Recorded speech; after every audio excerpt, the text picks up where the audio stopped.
You know how some kids grow up following their parents everywhere? That was Nola. Her mom worked as a house helper, and on days when there was no one to leave Nola with, she took her along. So that morning, just like many others, Nola held her mom's hand and went to walk with her. It felt like a normal day. Nothing special. Nothing dangerous. At least, that's how it started. The house they went to was nothing like where Nola lived. It was big. Quiet. The kind of place where everything looked expensive. Her mom worked there for a wealthy family, and they had a daughter too. Her name was Ivy.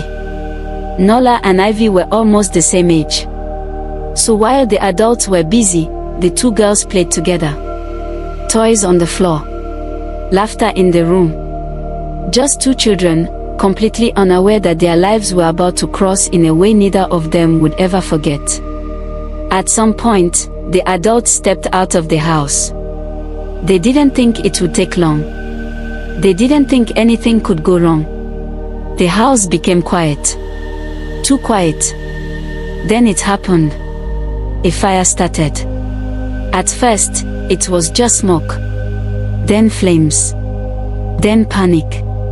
The girls were trapped inside. By the time help arrived, the house was in chaos. Both girls survived. But the fire didn't leave them the same. At the hospital, doctors noticed something was wrong with Nola. She looked around. Confused. Her mother rushed to her side. Nola looked at her mother. And didn't know who she was.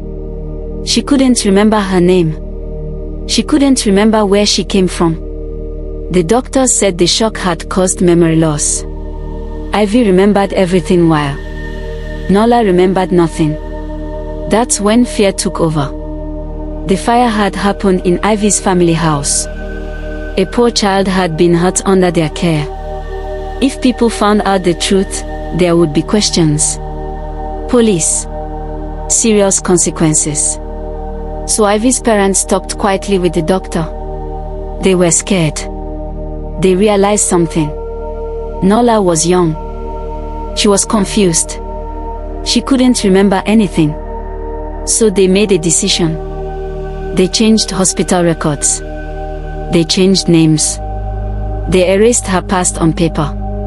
They told themselves it was for the best.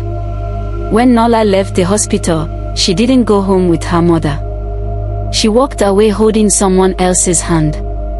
Her real mother watched from a distance, helpless and afraid. And just like that, Nola's old life ended. And a new one began. This wasn't fate. It wasn't destiny. It was fear. And a lie that was never meant to last. Kindly hit the like button for episode 2.